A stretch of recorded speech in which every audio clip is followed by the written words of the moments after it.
I made an octopus, but the most exciting part is that I was trying out a new clay and I love it so much. This clay is called a Morin and it was sent to me by the creators in Japan. I'll tell you a little about it as we go, but I've never used a clay since PMC3 that I would call comparable to PMC3. It is a deliciously creamy, moisture-holding clay right out of the package, which if you're a silver clay user, you know how important that is. It holds moisture, it shapes beautifully, it takes water, it sculpts. I'm not sure yet how and where it will be available in the US, but I just want to say if you come across this clay, it is incredible. I made a couple of projects with it to see what it was capable of, and here I decided that I was going to make an octopus, but to challenge myself a little more, I wanted to make it out of one lump of clay, if possible. I think it would have been technically easier to make 8 legs and the head and the body and then join everything together. But who needs easy, am I right? Just kidding. Here you can see my blade is starting to stick in this incredibly juicy clay, and so I needed some cool slip on the blade to keep it from sticking quite so much.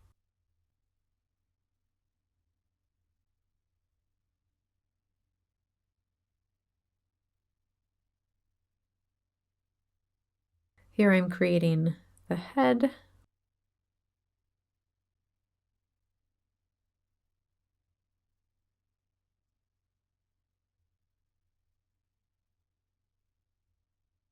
And then pretty immediately I wanted to wet the legs because not only did I want to position them, I wanted to lengthen and round them out.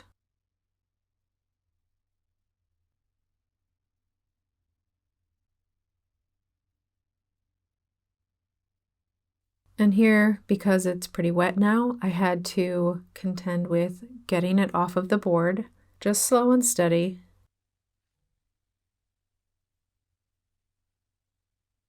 I did lose a leg back there. But that's okay because all of the legs are going to go through an extensive refining. And of course, one of the factors with wet clay is that it won't hold its position until it dries a little bit, but I vastly prefer that over dry clay. Once I got it to this point, the fun part started. I knew I wanted each tentacle to be in a different position, so that is my goal. Here is the clay. See how silky this fresh pull is?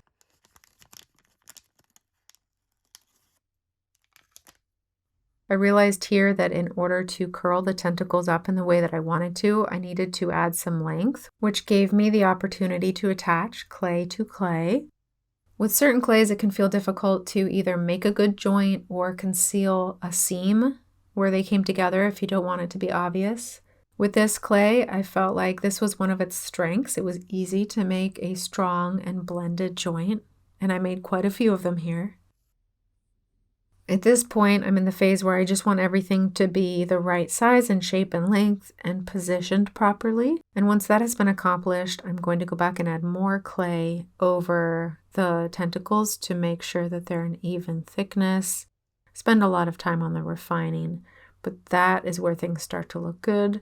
Once again, we're still in the, oh my gosh, it's kind of goopy. Will this work out phase?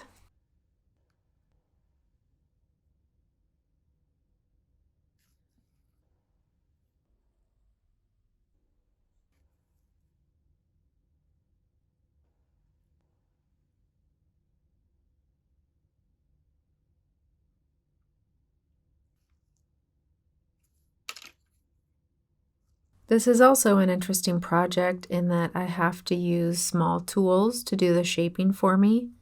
I usually like to have my hands really on the clay, but not only are these elements small, but because they're so wet, I would be running a risk of smushing them with pressure from my fingers.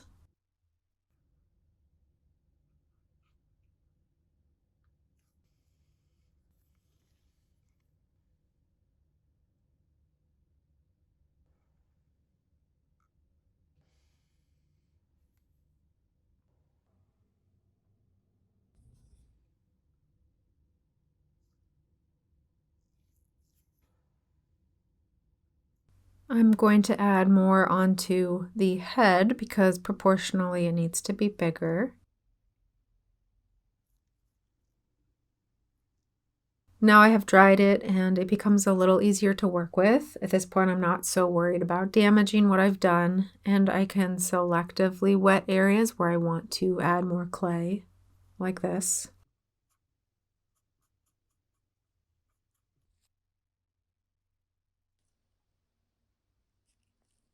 I'm building onto the shape here with lump clay as opposed to paste because I can really press it in, and pressure helps to join clay to clay.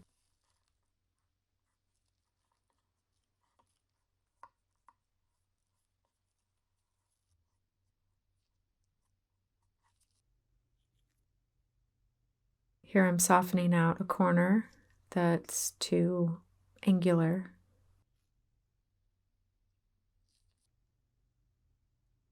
And because I don't want to put a lot of pressure here, I'm using a lot of water to make sure that the pieces join.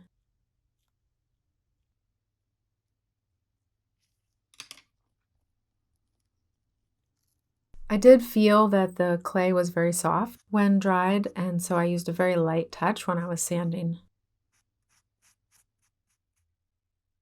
And at this midway point, you can see it's shaping up quite nicely.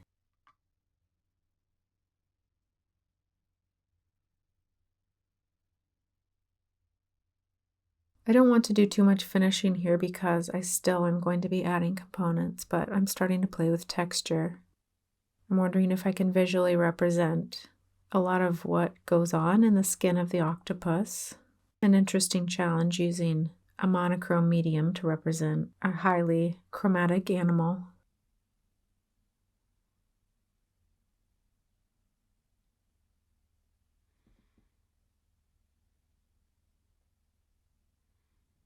Progress check.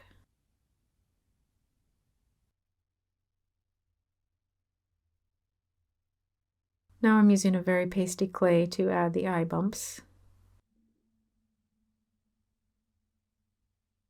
While I work on this part of the octopus, I want to tell you what I think are some really special things about this clay. Morin is named for Dr. Masaki Morikawa, the inventor of PMC3 36 years ago. The team behind Morin wanted to commemorate the doctor's legacy as the creator of this material, and he permitted Morin to use his name in this way.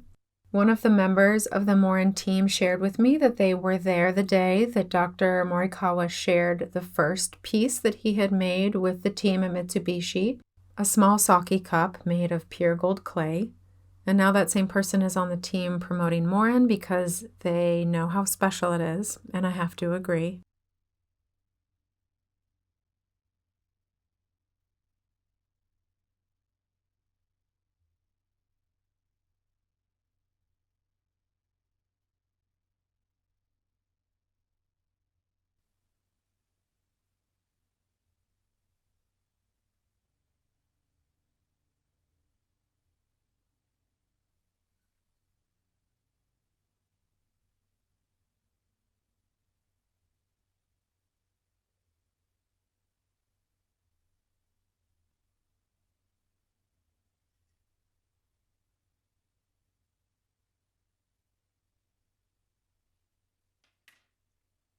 One of my intentions with this piece is to not polish it after it's fired, so I'm trying to give it a really consistent, natural texture here.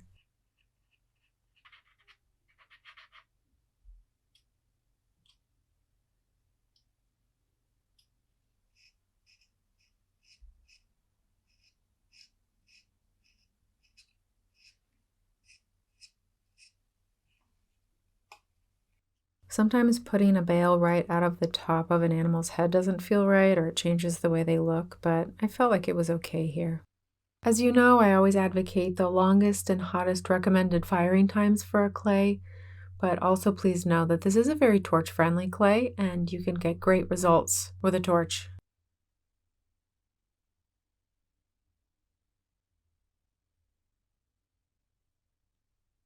Here it is immediately after fire, no polish. And I felt like even if I polished it, the details would be kind of obscured in the silver finish, so I decided to give it a patina with liver of sulfur. Here's another look at it in the sunlight, and after a tumble, I ran it through the tumbler probably 15 minutes.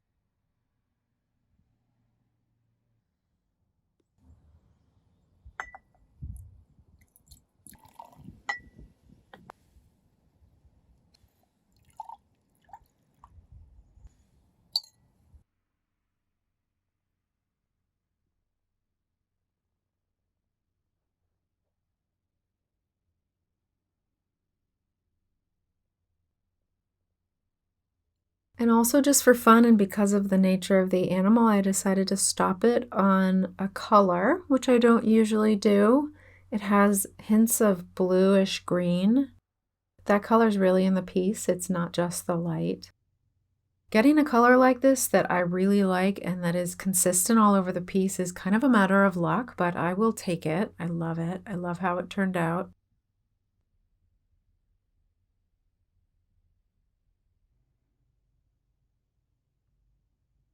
Again, this clay is the closest thing I have used to PMC3, and I do mean that as the highest praise. I really look forward to using it again, and I hope it becomes more widely available.